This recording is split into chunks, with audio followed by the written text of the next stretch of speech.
بسم اللہ الرحمن الرحیم۔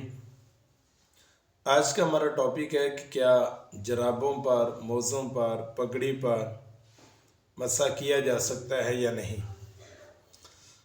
اس حوالے سے رسول اللہ صلی اللہ علیہ وسلم کی کچھ احادیث، آپ کے کچھ افعال اور سنت ہیں، وہ میں آپ کے سامنے رکھتا ہوں۔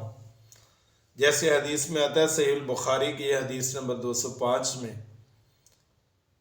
سیدنا حضرت عمر بن امیہ حضرمی رضی اللہ تعالیٰ عنہ بیان کرتے ہیں کہ میں نے رسول اللہ صلی اللہ علیہ وسلم کو دیکھا کہ آپ صلی اللہ علیہ وسلم اپنی پگڑی اور موزوں پر مسح کرتے تھے۔ اسی طرح صحیح مسلم کی حدیث نمبر 274 کے اندر ہے، حضرت مغیرہ بن شعبہ رضی اللہ تعالیٰ عنہ بیان کرتے ہیں کہ بلا شبہ رسول اللہ صلی اللہ علیہ وسلم نے وضو کیا اور اپنے موزوں اور پگڑی پر مسح بھی فرمایا۔ اسی طرح سعید بن عبداللہ کہتے ہیں کہ میں نے سیدنا حضرت انس بن مالک رضی اللہ تعالیٰ عنہ کو دیکھا کہ آپ صلی اللہ علیہ وسلم، آپ رضی اللہ تعالیٰ عنہ بیت الخلاء میں گیا اور باہر تشریف لائے۔ آپ نے سر پر سفید رنگ کی ٹوپی پہن رکھی تھی جس میں بٹن لگے ہوئے تھے۔ مسح علی القلن سواتی وعلی الجوربین لہو من خز عربی اسود ثم صلی۔ آپ نے ٹوپی اور سیاہ عربی صوف اون کی بنی ہوئی جرابوں کے اوپر مسح بھی کیا اور اس کے بعد نماز پڑھی۔ اسی طرح حضرت مغیرہ بن شعبہ رضی اللہ تعالیٰ عنہ وہ بیان کرتے ہیں، تودع نبی صلی اللہ علیہ وسلم ومسح علی الجوربین والنعلین، کہ نبی صلی اللہ علیہ وسلم نے وضو کیا اور اس کے بعد آپ نے جرابوں اور جوتوں پر آپ نے مسح بھی فرمایا۔ یہ صحیح سنن ترمذی اور حدیث کا نمبر ہے 99، سنن ابن ماجہ 559۔ حضرت ثوبان رضی اللہ تعالیٰ عنہ بیان کرتے ہیں کہ رسول اللہ صلی اللہ علیہ وسلم نے ایک سریہ جہادی قافلہ روانہ کیا تو سفر میں انہیں سردی لگی۔ جب وہ نبی صلی اللہ علیہ وسلم کے بعد واپس آئے تو انہوں نے سردی لگنے کی شکایت کی۔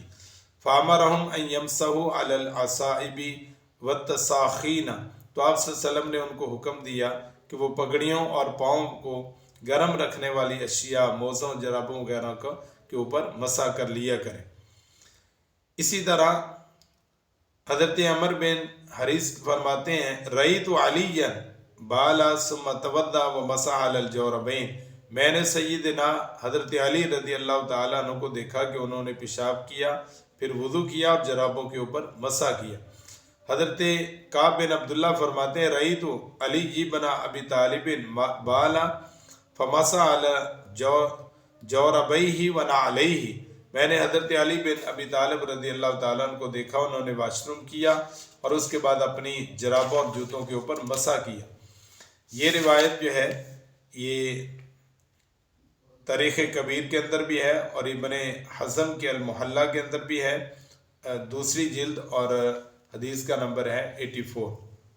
سیدنا حضرت ابو امامہ رضی اللہ تعالیٰ عنہ انہوں نے بھی مسح کیا، یہ مصنف ابن شیبہ کے اندر ہے۔ اور سیدنا حضرت براء بن عازب رضی اللہ تعالیٰ انہوں نے بھی جرابوں کے اوپر مسح کیا، اور یہ بھی مصنف ابن ابی شیبہ کے اندر پہلی جلد 199 حدیث ہے۔ اسی طرح سیدنا حضرت عقبہ بن عمر رضی اللہ تعالیٰ عنہ نے جرابوں کے اوپر مسح کیا، اور یہ بھی مصنف ابن ابی شیبہ انہوں نے صحاب کا عمل بھی بیان کیا۔ حضرت سہل بن سعد رضی اللہ تعالیٰ عنہ انہوں نے بھی مسح کیا۔ تو اس سے یہ پتہ چلتا ہے کہ صحابہ کرام بھی اور رسول اللہ صلی اللہ علیہ وسلم بھی جرابوں کے اوپر مسح فرما لیا کرتے تھے۔ سردیوں میں ویسے بھی جرابیں موٹی پہنی جاتی ہیں گرمیوں کی نسبت، تو ایسی جراب جو پھٹی ہوئی نہ ہو اور اس کے اوپر گرد وغیرہ نہ ہو، اور وہ جراب جس کو ہم بولتے ہیں، تو وہ رسول اللہ صلی اللہ علیہ وسلم سے بھی ثابت ہے، صحابہ سے بھی ثابت ہے، اور صحابہ کرام کے شاگردوں سے بھی ثابت ہے، یعنی تابعین اعظام سے بھی جرابوں پر مسح کرنا ثابت ہے۔ امام ابو حنیفہ رحمۃ اللہ علیہ کے استاد ابراہیم نخعی رحمۃ اللہ علیہ وہ جرابوں پر مسح کیا کرتے تھے۔ یہ مصنف ابن شیبہ کی جلد نمبر 1 اور حدیث نمبر جو ہے وہ 1977 ہے۔ اسی طرح سعید بن جبیر رحمۃ اللہ علیہ یہ بھی تابعی ہیں، یہ بھی جرابوں کے اوپر مسح کیا کرتے تھے۔ اور اسی طرح عطا بن ابی رباح